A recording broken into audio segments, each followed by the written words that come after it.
Queridos amigos, com muita alegria em mais um momento, me reúno a todos vocês, agradecendo sempre pela acolhida no lugar mais precioso que poderia estar neste momento, que é no íntimo do coração de cada um que nos assiste durante o tempo da exposição ou em outros dias que também nos proporcionam as redes sociais.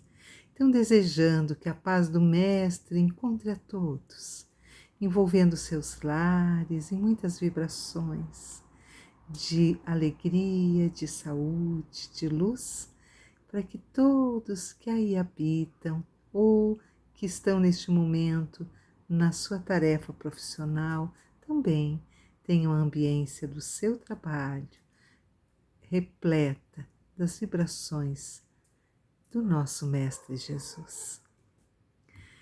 Rogamos então que os benfeitores amigos desta casa possam nos amparar na reflexão do dia de hoje.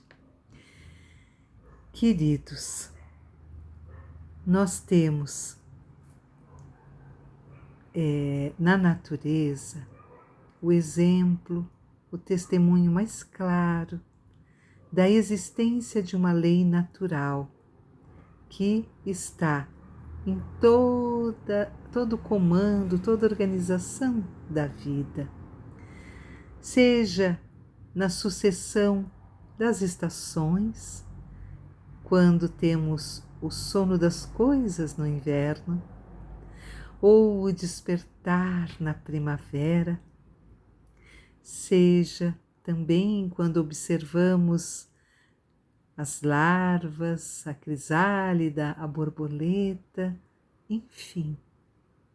Existe uma lei que rege toda a nossa rede de vida, que é interplanetária, porque é universal. E diante de tamanha misericórdia do Pai, estamos nós, vivendo mais uma reencarnação. Esta que é uma das nossas leis e que explica muito da justiça divina, porque também vai nos mostrar por quê. Algumas questões que não entendíamos antes ocorrem. Vai nos falar que nós não estamos apenas ligados neste momento ou interligados a todas as almas, mas também estamos ligados ao nosso passado e ao nosso futuro. Assim, a justiça divina passa a ser entendida como parte das questões, das vivências a que fomos chamados. Porque temos um passado aonde a nossa caminhada ainda foi imperfeita e precisa então passar pela nova oportunidade e o burilamento da lei natural da nossa evolução. Não existe uma justiça que está depositada num lugar desconhecido ou misterioso. Não existe um Deus que nos pune, porque sabemos que, como as leis estão gravadas na nossa consciência, e como Raul Teixeira brinca, a consciência é o chip de Deus para saber de todos nós aonde estamos, o que vai pela nossa alma e em que estágio estamos com os nossos pensamentos e palavras, enfim. Na consciência estão todas as leis que vibram no nosso ser, porque estão no nosso íntimo e balizam a nossa caminhada a partir do momento em que, nas pequeninas coisas, eu me equivoco. num excesso alimentar, meu organismo vai responder com a dor. Na fala, num tom mais elevado e por um longo período, meu organismo vai responder também com um estado afônico. E assim nós vamos vendo todas as situações e nos damos conta que estamos também, pela própria lei de justiça, na lei de ação e reação, no convívio com todos. Conforme eu vou agindo, eu terei as reações de uma forma mais externa. Se eu, porventura, dirijo distraído com o celular, esta é uma ação. O que eu poderei causar? Qual a reação que pode se dar? Um acidente, uma distração que pode ser fatal. Mas existe também uma outra lei que fala do nosso íntimo, dessa relação com o íntimo, que é a lei de causa e efeito, onde eu posso fazer o que quiser para mudar minha aparência, para me isolar, para não ser vista, mas não poderei esconder-me da minha consciência. No meu íntimo, eu sei quem sou, com os erros que cometi, com a culpa que ainda carrego. E mesmo que eu consiga o perdão da pessoa a quem ofendi, não está tudo resolvido, porque eu tenho um débito com esta grande rede humana a qual estou interconectado. Esta rede de almas, eu interfiro com o meu modo de agir, de pensar, de falar. Então, eu sou responsável. A justiça está dentro de nós na consciência e no nosso entorno. Aonde quer que estejamos, ela vai se dar esta lei. E é claro que eu vou reencarnar junto àqueles com quem tenho exatamente resgates a fazer. Seja como um indivíduo, seja muitas vezes até como um grupo familiar, né, envolvido numa ação que acabou sendo prejudicial, seja como uma comunidade. Quantas e quantas vezes encontramos situações desafiadoras para um grande coletivo. Por quê? Porque existe uma lei de justiça. E só a partir do momento em que passamos por obstáculos, por lições rudes, por lições desafiadoras, é que conseguimos avançar. E para que possamos ascender como criaturas, todo o sofrimento e a dor são necessários. Fazem parte, porque é com eles que vamos construindo em nós as virtudes, que é o bem mais precioso ao universo. Não apenas à pessoa Tânia, mas ao universo.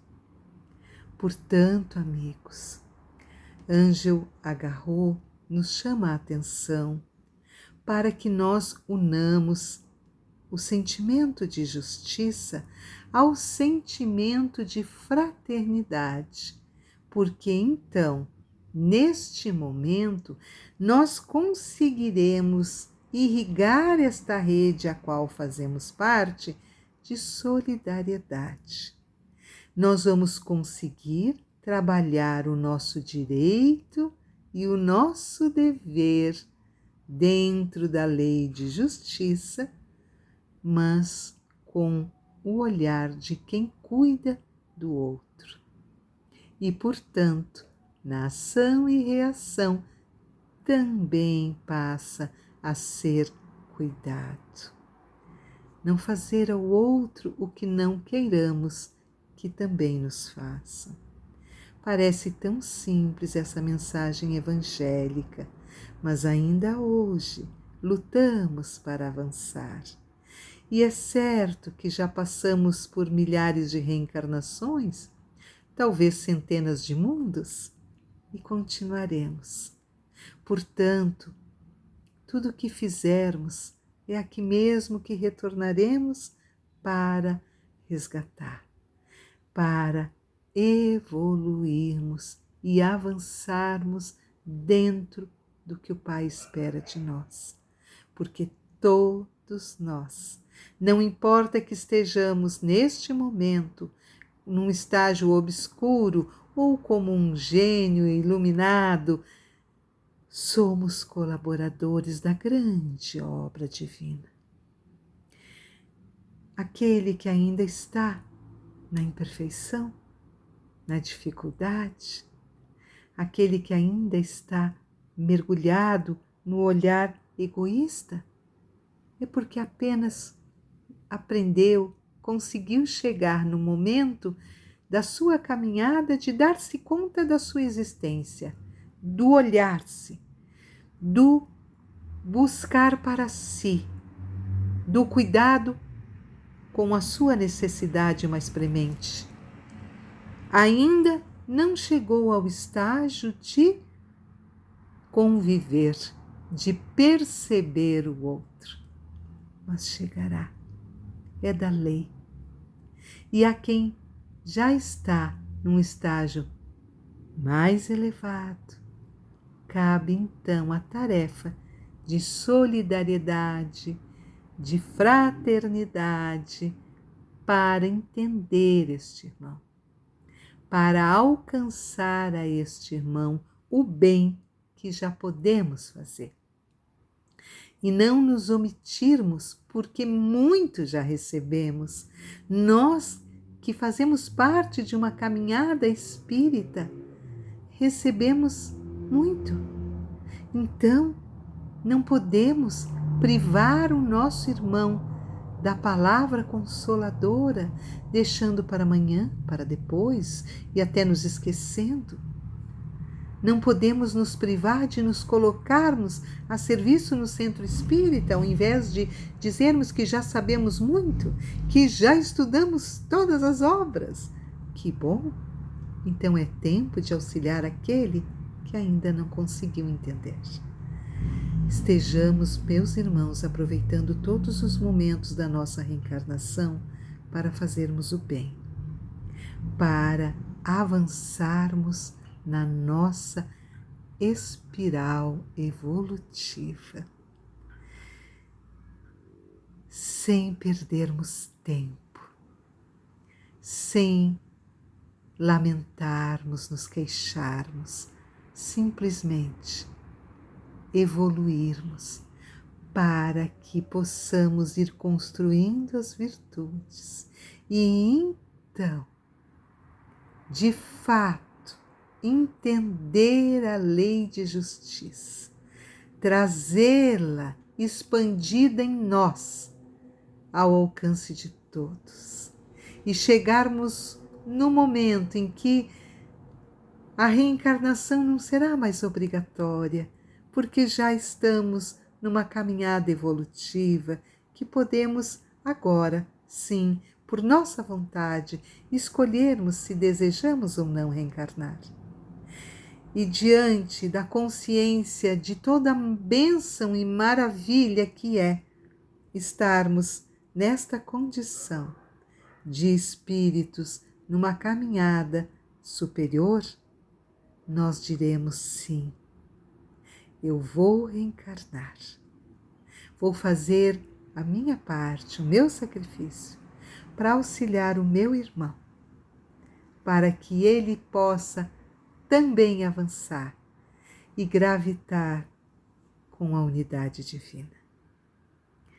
Muito obrigada, queridos amigos, uma vez mais pela oportunidade de estarmos aqui conversando um pouquinho, rogando a Deus, nosso Pai, Senhor das nossas vidas, que na sua misericórdia nos fortaleça e ampare, nos nossos propósitos de sermos melhores a cada dia, a cada momento. Abençoa e guarda, ó Pai, este ponto de luz do litoral. Muito obrigada, que assim seja.